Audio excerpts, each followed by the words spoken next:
Thank you for tuning in to Real Talk with Reginald D. I'm your host, Reginald D. On today's episode, I have Fran Tabor. Fran is an entrepreneur, author, business leader, and a woman whose story is built on resilience, faith, service, and purpose. Fran started a janitorial supply business with just $2,000 in 1978 and grew it into a $1 million company that lasted for nearly 5 decades. Today, Fran helps entrepreneurs understand that true business success isn't just about money. It's about purpose, values, leadership, and building something that can outlast you.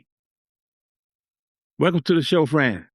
Thank you very much, Reginald. I am very much looking forward to this conversation. Thank you. Thank you so much. I am also. So, Fran, can you tell us a little bit about where you grew up and what your childhood was like? My childhood, in one way, was an excellent education in what it means to have faith in tomorrow. I was the oldest of 4 children. I had teenage parents, and then each of my younger siblings had slightly more mature parents. My parents were fiercely loyal to each other. For that, I am very grateful, and it took becoming an adult to realize how valuable that is. And they continuously tried new things. They were continuously dreaming. By 10th grade, I attended 13 different schools in 7 different states, and no, my father was not in the military. By the time I went to college, they had finally settled on one business, and by the time I graduated from college, they were in their semi-permanent home of Missoula, Montana, and then they ended up with a retirement home on Flathead Lake in Polson, Montana. And they were in the vacuum and janitorial supply business, which is something a person can do on their own. Along the way, my father also, at one point when I was in the 2nd grade, took a job with Weyerhaeuser where he was working in the mill, and he was selected to try out for a more advanced position. And for a while, he was a wholesaler for Weyerhaeuser Timber Company. While doing that, he broke all kinds of records, was doing very well. And then they got a new policy that to have his job, to be even interviewed for it, you had to have a college degree. He and my mother did graduate from high school for family reasons. They were lucky to be able to do so. And when they found out he only had a high school diploma, they said, well, we won't demote you. You just won't get any future promotions. And my dad said, okay. He made plans, and he and my mom started their own small business in Montana 2 years later. They were very surprised he quit because at that time he had the type of job that a lot of people aspire to, working for a big corporation with oodles of benefits, a new car every year. And he gave all that guarantee up for fulfilling his own dream of doing his own thing, where nobody could say, because you don't have a piece of paper, you can't go further. And then he turned right around and made sure all 4 of his children had a college degree, and he succeeded at that. And the 4 of us with a college degree, too, are actually doing jobs that require that. The others were just doing the type of work that my parents did that require ambition, willingness to take a chance, and willingness to start over again no matter how many times you fail. We learned both from school and from our parents. Yes, that's an awesome story. You know, I tell people I don't knock college at all. But sometimes when you have ambition, you have dreams and goals you want to go to personally, and you can actually see it. Sometimes that might not be the right road to take Right. at the end of the day.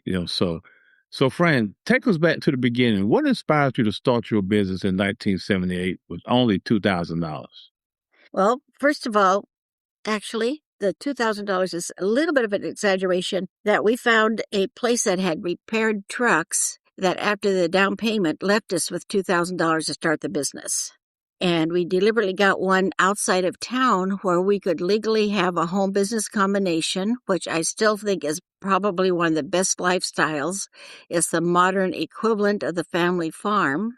And we converted that truck repair place to the beginnings of, at that time, was just a repair shop, but we had the plans for branching into the other. We did things like adding hot water so we could take warm showers. We added a small room on the back, so we ended up with a 2-room apartment in it, and we just knew that we could do it. Actually, my former husband and I had already started several other small businesses in another town, so we knew the odds, but we were sure this was going to be it, and it was. But if it wasn't, we were ready to start over again someplace else. Yes, We were, exactly. we were willing to take a chance on failure to have success.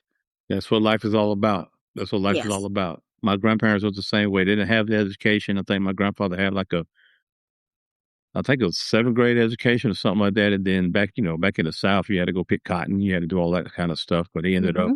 he was a pastor. So he ended up building his own churches because he was a carpenter by trade. And Hmm. he opened up a convenience store right next to the house with a meat market in it and things like that, like a little small grocery store. And the community, man, just that's where they went. They didn't go to the chain grocery store. They came for everything. So he believed in him. He didn't think that not having a bunch of education was going to hold him back. So he went for what he knew, and he was very successful with it. And that's what the Bible advises, is to expect to work. Yes, And just know that there are no guarantees. You can do everything right. Things can go wrong, but that's just life. Keep on going. that's it. That's it. So, Fran, did you ever imagine your company would grow into $1 million business lasting nearly 50 years? It's lasting more than that. I sold it to two key employees, and they have grown it more than I did even, and made a lot of very, very good improvements. We expected to be able to have enough to raise a family. We planned to keep adding on to the small building that we bought, and instead, after I guess about 20 years, we ended up selling that building and buying a 10,000 square foot one in the middle of the downtown. And then we also ended up with a reasonably nice home, not too far from the business, but we kept reinvesting in the business. We lived modestly, we lived comfortably. One of the first improvements we did was buy a double wide that went behind the business. So we improved our living quarters, and we did have a good car while we were still living in the back of the building. We had our first child, but we didn't spend money to impress anybody. We made sure there was quality food on the table, but most of our funds that we made was reinvested. We used the miracle of compound interest, only instead of relying on bank interest, we were increasing the value of our labor that we put into it.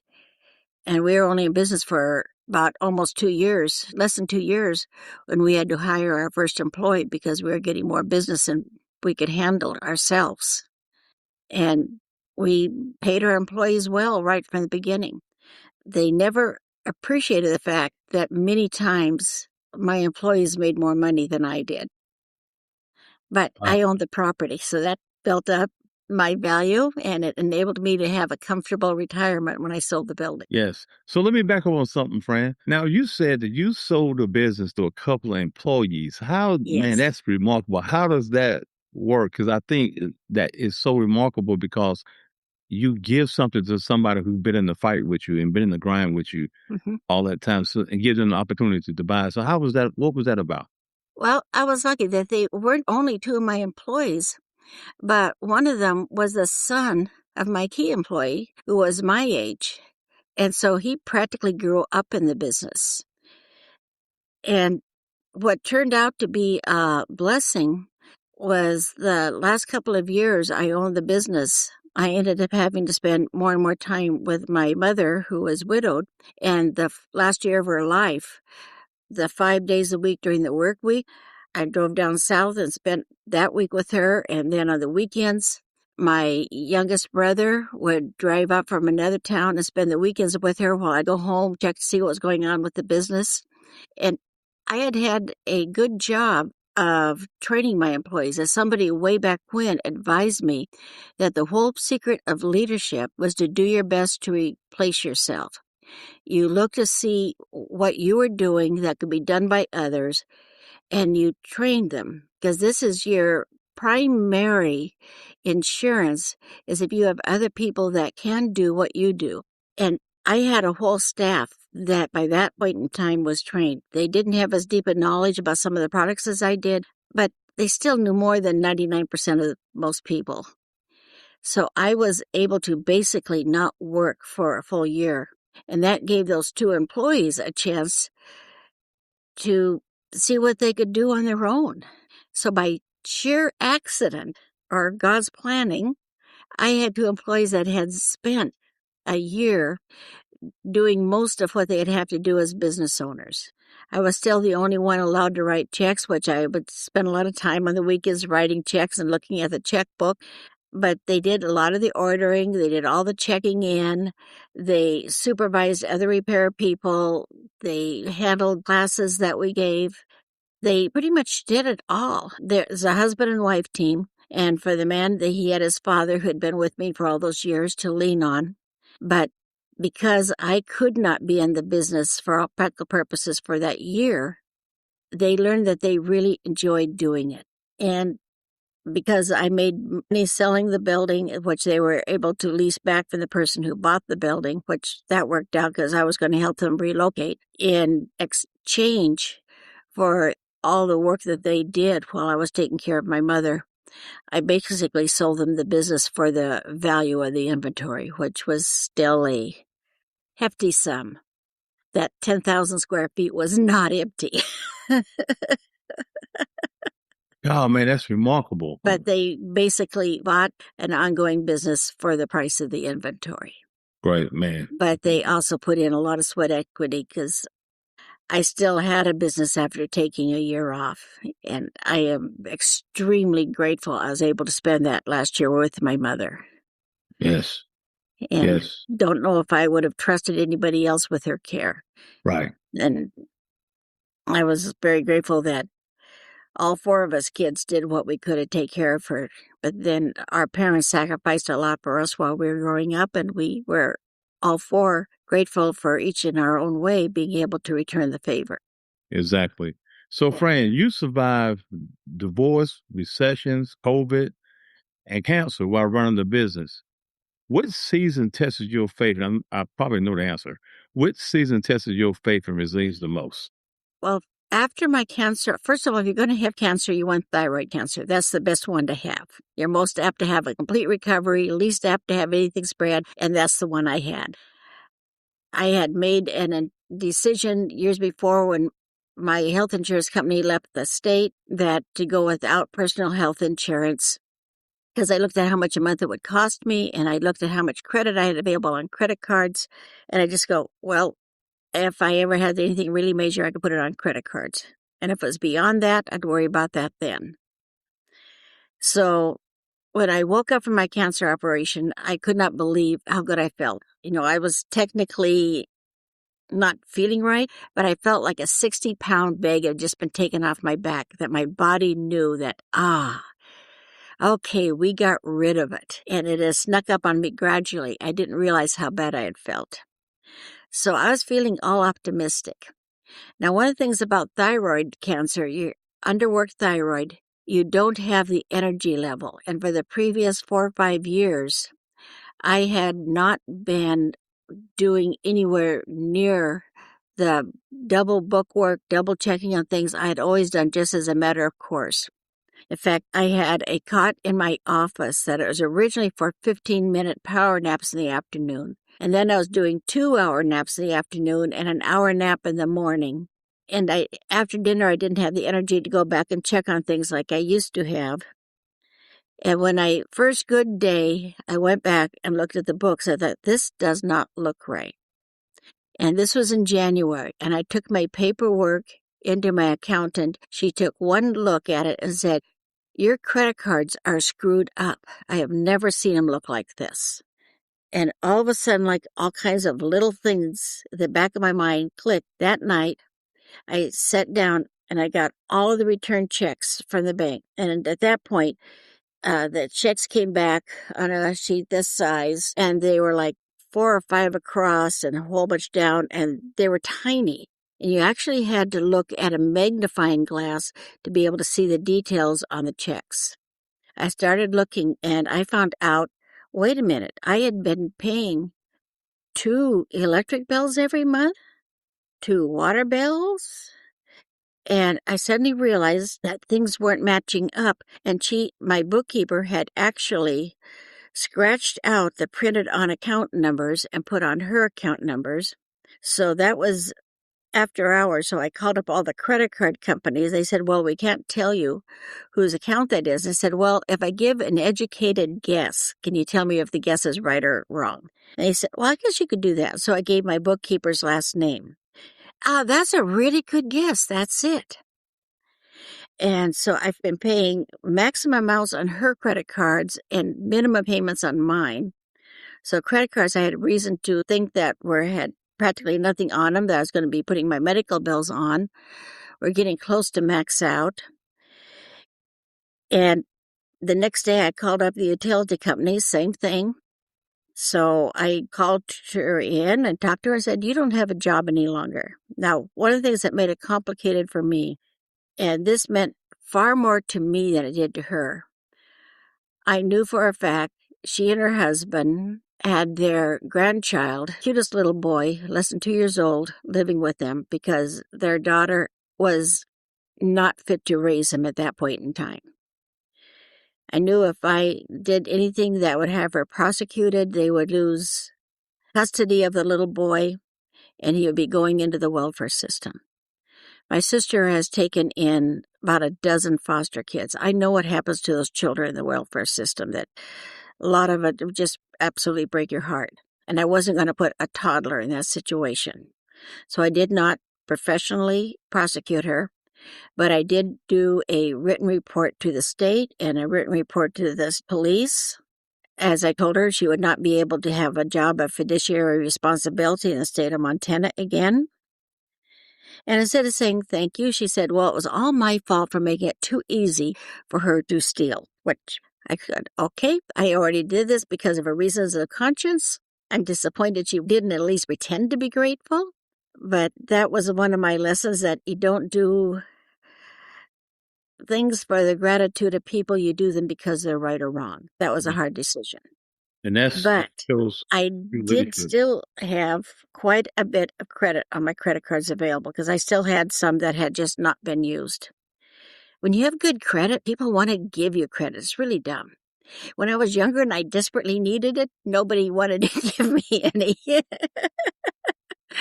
So turned out I owed a lot more money than I thought I did. In addition to my medical bills, my credit cards were at 2 and 3% interest. If I had gone down to the bank to refinance my building, which I knew Rod would happily let me do, I would have to say I was really stupid to make it easy for somebody to steal. And I had the most dangerous thing you can have in life. I had pride. Not the self-respect kind of pride everyone needs. I had the, oh, I'm so good kind of pride. I don't want anybody to know I'm really stupid sometimes. That is a horrible kind of pride. It's an expensive pride. It is a pride that will get you in trouble sooner or later. So I didn't tell the bank I needed to refinance the building. This was 2008.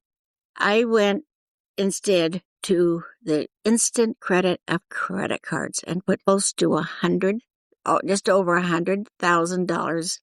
Well, actually, it's quite a bit more than that if you add the medical on credit cards. Because I could do that secretly, and Rod would have charged me 6 or 8% interest, and these were 2 or 3%. One of them was even only 1%. And then I got the bills back, and they were from 15 to 29% interest. I called them up. What gives? Oh, the lower interest rate is only for people that don't need credit. You maxed out your cards, you automatically owe us more. I did not know this before. I had never read the fine print. So then I went trotting down to the bank. Remember I said about the cost of pride? The bank president just looked at me and said he's been working with me for 20 years. If I had come in 2 weeks sooner, we would have refinanced the building. I would have gone through the going recession very easily. It would have worked out well. But as it was, they had changed the bank laws, and he absolutely could not do it because of the way the bank laws were changed. His hands were tied. He was very, very apologetic. And so I went through the recession knowing that I was suffering, not just because I had paid for cancer and cash flowed it, and not just because I had embezzlements, and not just because there had been some very stupid decisions made when I was sleeping all the time. And yeah, go ahead, do what you want. Just let me go back to sleep, because I should have gone to the doctor a lot sooner. But it was pride that I was really paying for, which meant that by the time end of 2009 was by, and it seemed like every penny was going to interest. And yet every day I was going to have to go and just smile to people and say, yes, everything's fine. As you know, I didn't want employees worried, but I was going through something I had never really experienced before in my life. That was a depression. And in many ways, I was more depressed than I was when I went through my divorce because I just felt like a complete and utter failure. And I was just lost. And that evening, I went home and I got thinking about all the advice I had given others over the years and all the things that my parents went through. And looking back on it, there really were times when my parents were very challenged and not as optimistic as we kids thought they were, but they put on a good front for us because they believed that adult problems should be kept to adults. But as an adult, I'd learned more about them. But I was still feeling, a pity party. And by the way, pity is evil. Never ever say you feel sorry for somebody because of something happened bad. Say, wow, you're still surviving. I respect you. Because when people think of pity as the most positive emotion in their life, to keep getting pity, you have to be pitiful. But I was providing plenty of pity for myself. And it was almost like I felt a voice telling me, you used to tell people when they felt really down to find things to say thank you for. And, have you ever argued with yourself? Yes. That's what I was doing. I was arguing with me. And I was saying, yes, that advice is easy to give. But right now, I am in a world of hurt because I was a stupid idiot, because I didn't go to a doctor sooner, because I didn't double check things that my bookkeeper is doing, because I was too proud to go to my banker. And I'm eating oatmeal 3 times a day, which that's kind of a funny thing. On my own, I was eating oatmeal 3 times a day. But my shop was still doing way better than the average shop of its type. And I would have wholesalers come through and wanting to wine and dine me because I was so successful. Oh, yes, I am. I'm a good credit risk for your company. And so they would take me, and I'd always stress the fact, don't just go to the most expensive place. If you're going to take us out to dinner, I want you to take my whole staff out to dinner and just go to a place a little bit less money because my staff is the reason we can do well. So they would take the whole staff out to a nice dinner, wine and dine me, so I was having filet mignon bought for me or at home eating oatmeal. And I did not let on to those people. That was all I could afford at home was oatmeal 3 times a day. So I was either eating high on the hog or living cheap at home. But I started looking around thinking, okay, what can I be thankful for? And then it suddenly hit me, I claim I'm a Christian. Somebody died a horrible, horrible death so I could have eternal life. Maybe that'd be a place to start. So I made it my place to sow. I kid you not, this is the prayer I prayed. Thank you, Lord God, for sending your son to die for us and our sins. But please, God, help with the mortgage right now. Amen. Yeah. So, friend, looking back now, what are you most proud of? The money, the longevity, or the lives impacted? What I'm most proud of is when I have been able to make a difference in the lives of others. One of the things I've done on and off is the VDTA used to have a very good magazine they sent out each month. And I started writing articles for free for that magazine. And the VDTA was designated for vacuum dealers, which I handled vacuums, sewing machines, commercial cleaning equipment, and gave commercial cleaning advice. And one time when I went to a VDTA convention, this was in the end of 2008, a gentleman came up to me and said, Fran, thank you very much for saving my business. I'd never seen it before in my life. And I go, what do you mean, save your business? And he said, well, I started my business on an absolute shoestring. I have this little tiny space I'm renting, and all I'm doing is repairing vacuums. And I'm just a vacuum repairman, and I had promised my wife and kids more than that, and I felt like a failure, and I was going to throw in the towel. And then I read your article in the VDTA, and he said he realized that he was doing more than just fixing vacuums. And the article I wrote was actually one I wrote thinking in terms of in defense of small business. But what I focused on is if you have a good vacuum repair shop in town, If somebody's vacuum breaks down and he has a vacuum repair shop, or if he does not have a vacuum repair shop, he'll probably just throw that vacuum away, go down to Walmart, spend $100 on something, take that home, and 99% of that $100 is going to leave the community forever. But if he has a vac repair shop and gets it repaired for $50, that gives him $50. He can go home, buy some milk on the way home, give the kid lunch money, take his wife shopping for plants, things that can make a difference.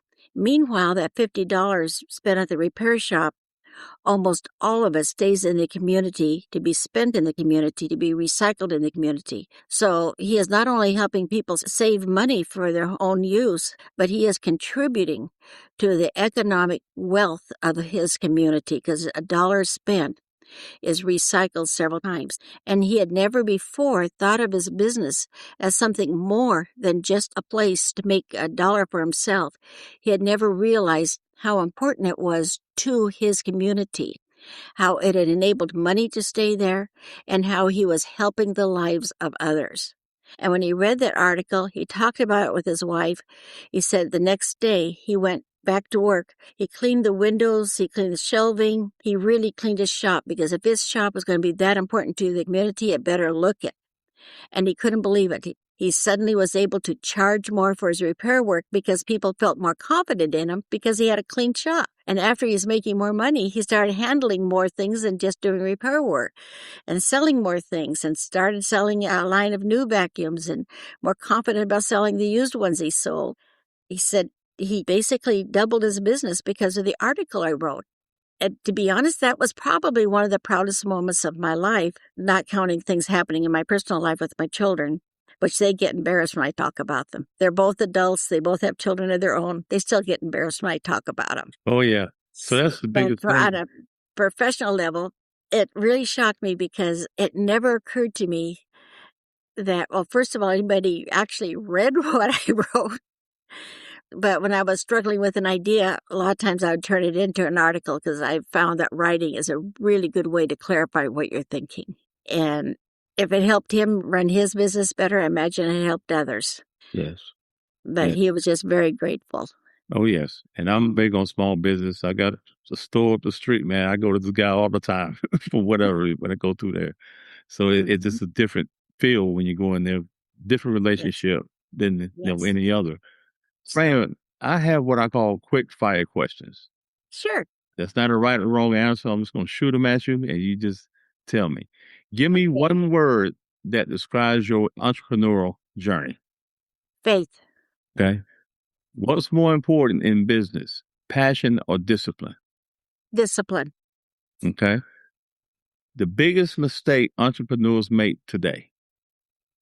Expecting instant when one step at a time is way more secure. Got it. Faith or fear? Which one drives most entrepreneurs? Faith. What's Anybody harder? can be afraid. What was that? I said, what's harder? Starting a business or sustaining one? That depends upon the person. If faith is your biggest goal, having the courage to start, then for you, it's starting the business. But if when it gets past the excitement state and gets to the hard work state, it's the difference between getting married because that other person is as hot as they can be, or having the day when everything is going wrong. All you want to do is go home, close the door, and just pretend like the world doesn't exist. But instead, your spouse has a problem and your kids are screaming. Running a small business or even a big business is a marriage. And some people, the sustaining part, once they get over the hurdle, is the easiest. And other people, that first step is the hardest. I mean, it depends upon your personality. And it does pay to know which one you are, because if you're like the bridegroom that all I can think of is how cute the bride is, you better really psych yourself up for that worst of all days, because there will be more than one. Yes. So what is one thing that the hustle culture gets completely wrong? Money is never a goal. Money is nothing but a tool. Money is a warm home. Money is the option of having hamburger or having steak. Money is taking the bus or a taxi. But money is not the goal. You have to ask yourself, what do I most want out of life? And there's two types of purposes in life when you're in business. One is a purpose of your personal life. What kind of family life do you want? And that generally will involve some type of minimum income or at least a certain environment. Or like Dave Ramsey says, you can live really scrimpy for a while. So you can live like nobody else so you can live like nobody else. And the other is the purpose of your business. If your business does not have a purpose beyond making money, you will fail. Because there is going to come a hard time when the money is simply not coming in the way you anticipate. There is no such thing as a sure thing. So have a purpose for your business. Like the repairman, he knew he was helping other families. That meant his business had a purpose. Yes. If your business does not have a purpose, just go get a job with somebody else that doesn't have a purpose either, because then all you need is the money. Right. Yes. And I always tell my kids and the grandkids, I'm not worried about the money. I got to leave you legacy. Yes. If I leave you legacy, the money will follow you. Don't worry about that part. It will follow you. You are leaving them memories of you. Yes. Good, bad, and indifferent. Yes. So, Fran, if you could give every entrepreneur one piece of wisdom, what would it be? Do not be afraid of failure. Only be afraid of not learning. Okay. And lastly, Fran, how can listeners purchase your book, join your programs, or find you on social media? Before I answer that question, I want to remind all of your viewers that Reginald provides a very valuable service. So if you like this program, give it a thumbs up. More importantly, if there are other programs you liked and you did not give a thumbs up to, go back and thumbs up them, because that is how you tell Reginald thank you. Because, Reginald, I very much appreciate being on this, and I appreciate the fact that you let me ramble excessively. And I am on social media as Fran Tabor, FranTabor, one word, .com. And if you look me up on that, you will get a copy of a book that consists slightly written 13 of my popular articles I wrote for the VDTA. And I can also, if you go to Drafted Digital Books to Read and look up Fran Tabor, you'll find my other books too. There you have it. There you have it. Fran Tabor. Fran, thank you so much for coming on the show. It's remarkable. I love your journey. I love your journey. It's very powerful. Thank you. Thank you for listening to Real Talk with Reginald D. If you enjoyed listening to Real Talk with Reginald D, please rate and review on Apple Podcasts. See you next time.